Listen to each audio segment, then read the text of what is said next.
வாக்குரிமையே வேண்டாம் என்று 1 கோடி பேர் ஒதுங்கி விட்டார்களா? ஒரு இந்திய குடிமகனுக்கு வாக்குரிமையை பறிக்கக்கூடிய ஒரு அநியாயமும் அக்கிரமமும் இந்த SIR என்ற பெயரிலே தற்போது அரங்கேற்றப்பட்டிருக்கிறது. தமிழகத்தில் அப்படி நடைபெறாது என்று நினைத்துக் கொண்டிருந்த நிலையிலே 1 கோடிக்கும் நெருக்கமான வாக்காளர்கள் நீக்கப்பட்டிருக்கிறார்கள் என்று சொல்கின்ற போது இது நமக்கு மிகப்பெரிய ஒரு அச்சத்தை ஏற்படுத்துகின்றது. அவருடைய பெயர் இணைக்கப்பட்டிருக்கிறதா, விடுபட்டிருக்கிறதா, அடுத்து வரக்கூடிய இந்த 1 மாத காலங்களில் நாம் செய்ய வேண்டியது என்ன? தமிழகத்திலே கடுமையான எதிர்ப்புகளுக்கு பிறகு SIR பட்டியலுடைய வரைவு வாக்காளர் பட்டியல் வெளியிடப்பட்டிருக்கிறது. 1 மாத காலத்திற்குள் இந்த பணிகள் நிறைவடையாது, அதற்கு 6 மாத காலங்கள் வேண்டும் என்று அரசியல் தலைவர்களும் சமூக செயல்பாட்டாளர்களும் பல்வேறு இயக்க அமைப்புகளும் சொல்லிய பிறகும் கூட அதையெல்லாம் காதில் வாங்காமல் BLOக்களுக்கு கடுமையான ஒரு பணிச்சுமையை ஏற்படுத்தி 1 மாத காலத்திற்குள் முடிக்க முடியாமல் மீண்டும் அந்த காலங்களை அதிகப்படுத்தி தற்போது வரைவு வாக்காளர் பட்டியல் வெளியிடப்பட்டிருக்கிறது.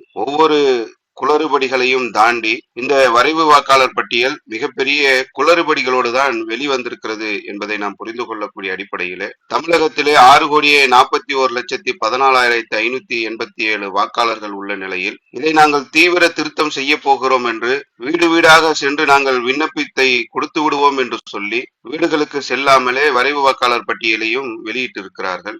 5,43,76,755 பேர் இப்பொழுது வரைவு வாக்காளர்கள் பட்டியலில் இடம்பெற்றிருக்கிறார்கள்.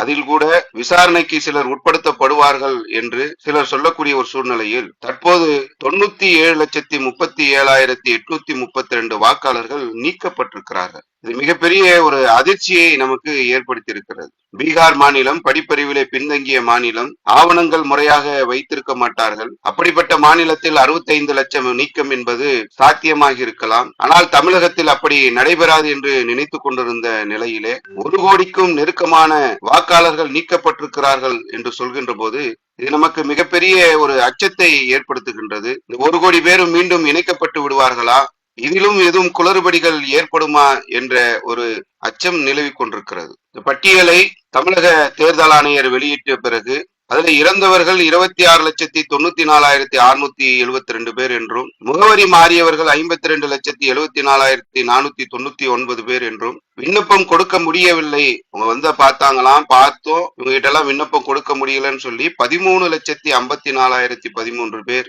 இரட்டை பதிவு 3,98,778 என்று ஒரு புள்ளி விவரம் தரப்பட்டிருக்கிறது. இறந்தவங்க உண்மையிலே இறந்தவங்க தானா, இல்ல கடந்த காலத்துல ராகுல் காந்தி இறந்தவர்களோடு டீ குடித்தாரே அது போன்ற ஒரு சூழல் ஏற்படுமா, உச்ச நீதிமன்றத்திலே இறந்தவர்கள் கொண்டு நிற்க வைக்கப்பட்டார்களே அது போன்ற நிலை ஏற்படுமா என்பது வரக்கூடிய காலங்கள்ல தான் தெரியும். இரட்டை பதிவு என்பது பல நேரங்கள்ல தேர்தல் ஆணையம் எங்களுடைய சாப்ட்வேர் வேலை செய்யலன்னு சொல்லிட்டு இருந்தாங்க. ஆனா இப்ப இரட்டை பதிவு என்று 3,98,000 பேர்கிட்ட நீக்கி இருக்கிறாங்க. இப்ப வேலை செய்யக்கூடிய அந்த சாப்ட்வேர் கடந்த காலங்கள்ல வாக்கு திருட்டு என்று ராகுல் காந்தி சொல்லும் போது அந்த டூப்ளிகேட் என்ட்ரி ஏன் கண்டறியவில்லை என்ற ஒரு கேள்வி நமக்கு முன்னாடி இருக்கு. அதை விட மிக முக்கியமான ஒரு கேள்வியாக இருப்பது முகவரி மாறியவர்கள் விண்ணப்பம் கொடுக்க முடியவில்லை என்று சொல்லக்கூடிய கிட்டத்தட்ட 65 லட்சத்திற்கும் அதிகமான பேர். பீகார்ல மொத்தமா நீக்கிறதே அவ்வளவுதான். ஆனா இங்க 1 கோடியை தாண்டிருச்சு. முகவரி மாறியவர்கள் விண்ணப்பம் கொடுக்க முடியல என்று சொல்லக்கூடிய இந்த எண் என்பது மிகப்பெரிய ஒரு எண். தொடர்ச்சியாக தேர்தல் ஆணையம் செயல்பட்டு கொண்டிருக்கக்கூடிய ஒவ்வொரு ஆண்டும் SSR என்று சொல்லக்கூடிய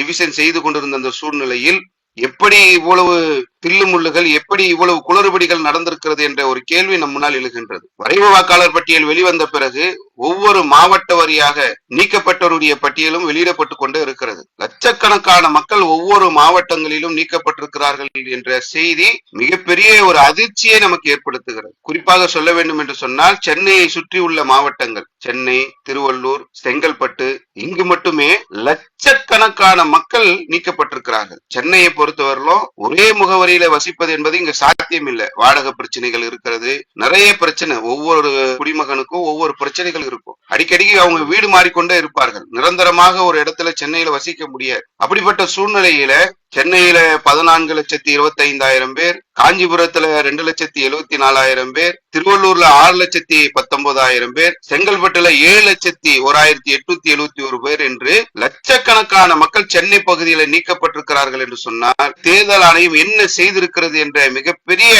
ஒரு கேள்வி நம் முன்னால் இருக்கிறது. முகவரி மாறி இருக்கிறார்கள், அவர்களிடத்தில் எங்களால் விண்ணப்பங்களை ஒப்படைக்க முடியவில்லை என்று சொன்னால், இன்னும் இவ்வளவு நாள் ஒர்க் பண்ணிட்டு செய்ய முடியாதவங்களுக்கு வரக்கூடிய இந்த ஒரு மாசத்துல அதை எப்படி சரி பண்ணிடுவாங்க? சில ஆட்சியாளர்கள், சில அரசியல் தலைவர்கள் சொல்லும் போது எஸ்ஐஆர் ஃபார்ம் நாங்க மக்கள் கிட்ட கொடுக்கும் போது தூக்கி போட்டு போறாங்க. 2002, 2005 லிஸ்ட் எல்லாம் நாங்க எங்க போய் பாக்குறது? 25 வருஷம் டேட்டாவை தேடுறது எங்களுக்கு வேலையா? ஒண்ணு வேணான்னு தூக்கி போட்டு போயிட்டாங்க என்று சொல்லக்கூடிய அந்த சூழ்நிலையை நம்ம பார்த்தோம். எங்களுக்கு வாக்குரிமையே வேண்டாம் என்று 1 கோடி பேர் ஒதுங்கி விட்டார்களா? ஒரு இந்திய குடிமகனுக்கு வாக்குரிமையை பறிக்கக்கூடிய ஒரு அநியாயமும் அக்கிரமும் இந்த எஸ்ஐஆர் என்ற பெயரிலே தற்போது அரங்கேற்றப்பட்டிருக்கிறது. குறிப்பாக இஸ்லாமிய சமுதாயத்தை குறிவைத்து அவருடைய வாக்குரிமையை பறிக்க வேண்டும் என்ற ஒரு சித்தாந்தத்தை கையில் வைத்திருக்கக்கூடிய RSS பின்புலமாக வைத்து இயங்கக்கூடிய பாஜகவுடைய அவர்களோடு கைகோர்த்து பணியாற்றக்கூடிய இந்த தேர்தல் ஆணையம் குறிவைத்து இஸ்லாமியர்களை நீக்கி இருக்கிறார்கள் பீகாரிலே என்பது நாம் கடந்த காலங்களிலே பெற்ற படிப்பினை. தமிழகத்தில் அப்படி நடந்துவிடக்கூடாது என்பதற்காக கடந்த காலங்களிலே கடுமையான விழிப்புணர்வை நாம் ஏற்படுத்தி இருந்தோம். அந்த விழிப்புணர்வின் காரணமாக இஸ்லாமியர்கள் சாறை சாறையாக எஸ்ஐஆரிலே அந்த விண்ணப்பங்களை பூர்த்தி செய்து தரக்கூடிய ஒரு சூழ்நிலைகளை நாம் பார்த்தோம். அவருடைய பெயர் இணைக்கப்பட்டிருக்கிறதா, விடுபட்டிருக்கிறதா, அடுத்து வரக்கூடிய இந்த ஒரு மாத காலங்களில் நாம் செய்ய வேண்டியது என்ன என்பது நம் முன்னாடி இருக்கக்கூடிய ஒரு முக்கியமான ஒரு கேள்வி. ஒவ்வொருவருடைய அந்த விண்ணப்பம் ஏற்கப்பட்டிருக்கிறதா என்பதை தான் இப்ப நம்ம பார்க்க வேண்டி இருக்கிறது. அதை எப்படி பார்க்கிறது என்றதை நான் இப்ப உங்களுக்கு சொல்றேன். இது தேர்தல் ஆணையத்துடைய அதிகாரப்பூர்வமான இணையதளம் electoralsearch.eci.gov.in. இந்த முகவரியில போய் நம்ம பார்க்கணும். இதுலயும் ஒரு குழப்பம் இருக்கு. 2025லயும் இந்த இணையதளத்துலதான் பார்த்தோம். 2026 எஸ்ஐஆர் பட்டியலில் இதே இணையதளத்துலதான் பார்க்கணும் போது நிறைய பேருக்கு இது முன்னாடி உள்ளதா, இப்போ இது தீவிர எஸ்ஐஆருக்கு பிறகு உள்ளதா என்ற ஒரு சின்ன குழப்பம் எல்லார்கிட்டையும் இருக்கு. அந்த குழப்பத்தை நம்ம எப்படி சரி செய்யறதுன்றதான் இப்ப நம்ம முன்னாடி இருக்கக்கூடிய ஒரு முக்கியமான ஒரு சவால். இதுல எந்த மொழி என்பதை நம்ம தேர்ந்தெடுக்கணும். அதுக்கப்புறம் எந்த ஸ்டேட் அப்படின்றதையும் நம்ம தேர்ந்தெடுக்கணும். நம்முடைய எபிக் நம்பரை இதுல நம்ம என்ட்ரி பண்ணதுக்கு அப்புறம் கீழே ஒரு கேப்சா கேட்டிருப்பாங்க. அப்படி சர்ச் கொடுத்துட்டோம்னாக்கா நம்முடைய ரிசல்ட் வந்துடும். இது முந்தையதா எஸ்ஐஆருக்கு பிந்தையதா என்ற ஒரு கேள்வி நமக்கு வந்ததுனாக்கா இதுல நம்ம கவனிக்க வேண்டிய சில அம்சங்கள் இருக்கிறது. இதுல இந்த பார்ட் நம்பர்னு ஒண்ணு இருக்கும். இது மேக்சிமம் நிறைய பேருக்கு மாறுது. அப்படி மாறவில்லை என்று சொன்னால் நம்முடைய சீரியல் நம்பர் மாறி இருக்கும். இந்த ஒருத்தரை சேர்க்கிறது ஒருத்தர் நீக்கிறதுன்றது அந்த அடிப்படைகள்ல சீரியல் நம்பர் பெரும்பாலான மக்களுக்கு மாறி இருக்கு. அதற்கு பிறகு நம்முடைய ஏஜ் ஏற்கனவே இருந்த பழைய பட்டியல்ல பழைய வயது இருக்கும். இப்போ கரண்ட்ல உள்ள இந்த ஏஜ் உங்களுக்கு இருக்கான்றதை செக் பண்ணோம்னா இது புது பட்டியலா பழைய பட்டியலா என்பதை நம்மால உறுதி செய்ய முடியும். இது தேர்தல் ஆணையம் அது முறையா நம்ம அறிந்து கொள்வதற்கு இது 2025 பட்டியல், இது 2026 அந்த எஸ்ஐஆர் பட்டியல் என்பதை முறையாக அவங்க வெளிப்படுத்தி இருந்தாதான் நம்ம ஈஸியா அதை புரிந்து கொள்ள முடியும். இல்லைன்னா இதை புரிந்து கொள்றதுல ஒரு சிக்கல் இருக்கிறது. இத தேர்தல் ஆணையம் ஒவ்வொரு மாவட்ட வாரியாக பட்டியலை வெளியிட்டிருக்கிறாங்க. அதை நம்ம எப்படி பார்க்க வேண்டும் என்று சொன்னால் இது தமிழகத்துடைய தேர்தல் ஆணையத்துடைய இணையதளம். இதில் வந்துதான் நம்ம இப்ப இருக்கக்கூடிய நம்முடைய பட்டியலை எடுக்கணும். நேற்றிலிருந்து நம்ம பார்க்கிறோம் சர்வர் கடுமையான பிசி, சில நேரங்கள்ல எரர் வருது, அது சுத்திக்கிட்டே இருக்கு, அது எடுக்க முடியாத சூழல் இருக்கிறது. ஆனா அப்படி எடுக்க முடியலனாலும் வேறொரு ஆப்ஷனை நான் உங்களுக்கு சொல்றேன். இதுல நம்முடைய ஸ்டேட்டை நம்ம செலக்ட் பண்ணணும். வந்திருக்கு Tamil Nadu, year of revision, roll type, 2026 SIR draft roll, என்ன டிஸ்ட்ரிக்ட்ன்றதை நம்ம செலக்ட் பண்ணணும். நம்முடைய எந்த அசம்பிளி எந்த தொகுதி நமக்குரியது என்பதை நம்ம தேர்ந்தெடுக்கணும். அதுக்கப்புறம் நம்முடைய லாங்குவேஜ் செலக்ட் பண்ணதுக்கு அப்புறம் நம்ம கேப்சா போடணும்.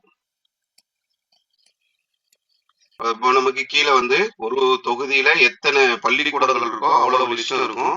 இதுல இந்த ஃபர்ஸ்ட் நம்பர் இருக்குல்ல, இதுதான் இந்த பார்ட் நம்பர்னு சொல்லுவாங்க. இந்த பார்ட் நம்பர் இல்லைன்னா பார்ட் நேம் ரெண்டுத்துல நம்ம எது வேணாலும் நமக்கு தெரிஞ்சதை எடுக்கலாம். இப்ப பார்ட் நம்பர் மாறி இருக்கு. ஏற்கனவே 108ல இருந்தது, இப்ப 119வது பார்ட் இருக்கு, மாறி இருக்கு. பார்ட் நம்பர் நம்ம போய் பார்த்து அதை நம்ம டவுன்லோட் பண்ணோம்னாக்கா நமக்கு பட்டியல் இந்த மாதிரியான ஒரு பட்டியல் கிடைக்கும். இதுல நீங்க பாத்தீங்கன்னு சொன்னா பட்டியல் வெளியிடப்பட்ட நாள் 19/12/2025. இதுதான் இப்போ நமக்கு முன்னாடி இருக்கக்கூடிய லேட்டஸ்டா உள்ளதா பழசான்றதை நம்ம புரிஞ்சுக்கிறதுக்கு என்னுடைய பேரு, என்னுடைய அந்த வயது வித்தியாசம் இருக்கு. அதே மாதிரி என்னுடைய பார்ட் நம்பர் எல்லாமே மாறி இருக்கு. என்னுடைய எபிக் நம்பர் மாறல. எல்லாருக்குமே எபிக் நம்பர் அதே நம்பர் தான் இருக்கு, ஏற்கனவே உள்ளது. நம்ம ஜமாத்திலையும் கிளை மாவட்ட நிர்வாகிகள் அதை மக்களுக்கு வேலை செய்யறதுக்காக டவுன்லோட் பண்ணணும்னு நினைக்கும் போது இப்போ காலையில இந்த டைம் ஃப்ரீயா இருக்கிறது அடுத்து பிஸி ஆயிரும். அதனால நான் வேறொரு இணையதள முகவரி உங்களுக்கு நான் தரேன். இது இருக்கு பாருங்க, இதை நோட் பண்ணிக்கோங்க. ஸ்கிரீன்ஷாட் கூட எடுத்துக்கலாம். தமிழகத்துல உள்ள 234 தொகுதிகளுடைய பட்டியல் இந்த இணையதள முகவரியில இருக்கு. இது தேர்தல் ஆணையத்துடைய முகவரி கிடையாது. அவர்கள் வெளியிட்டதுக்கு பிறகு ஏற்றப்பட்ட ஒரு இணையதளம்.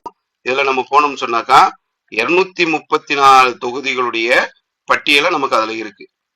இதுல போய் நம்ம அந்த 234 தொகுதியில நம்ம எந்த தொகுதிக்குரியவங்களோ அதை மட்டுமே நம்ம டவுன்லோட் பண்ணிட்டு அதுல நம்ம உள்ளது எது அப்படின்றத நம்ம பார்க்கறதுக்கு இது ஒரு பயனுள்ளதா இருக்கும். இது ஒரு முக்கியமான ஒரு செய்தி. 234 தொகுதிகள் வரைக்கும் நமக்கு இந்த பட்டியல கிடைச்சிரும். இது கவனிக்கணும். நம்ம இந்த மாதிரி எரரு இந்த மாதிரியான டீட்டெயில்லாம் நம்ம டவுன்லோட் பண்ணும்போது வரும். அதனாலதான் நம்ம உங்களுக்கு அந்த இதை கொடுத்தோம். அடுத்து நம்ம கவனிக்க வேண்டிய ஒரு முக்கியமான ஒரு விஷயம் என்னன்னா, நம்ம பேரு தனிப்பட்ட முறையில தேடுறதுக்கான ஒரு ஆப்ஷன் இருக்கு. அதே போல ஒரு சாஃப்ட்வேர் ஒண்ணு தேர்தல் ஆணையம் வெளியிட்டு இருக்கிறாங்க. அந்த சாஃப்ட்வேர்ல போய் நம்ம மொபைல் நம்பரை நம்ம பதிவு செஞ்சோம் தேடலாம். அப்படி ஒரு ஆப்ஷன் இருக்கு. இசிஐ நெட் அப்படின்னு சொல்லி ஒரு அப்ளிகேஷனை தேர்தல் ஆணையம் சார்பாக வெளியிட்டிருக்கிறாங்க. அந்த அப்ளிகேஷன் உள்ள நம்ம போய் நம்முடைய ஃபோன் நம்பரை போட்டு நம்ம ரிஜிஸ்டர் பண்ணி வச்சிட்டோம்னு சொன்னால் அதில் நமக்கு தேவையான எல்லாருடைய டீட்டெயில்ஸையும் நம்ம செக் பண்ணிக்கலாம். இதில் நம்மளுடைய எபிக் நம்பரை போட்டு நம்ம சர்ச் கொடுத்தோம்னு சொன்னால் யார் யாருடைய டீட்டெயில் வேணுமோ எல்லாருடைய டீட்டெயிலும் ஒரே மொபைல் அப்ளிகேஷன்லேருந்து நம்ம எடுக்க முடியும்.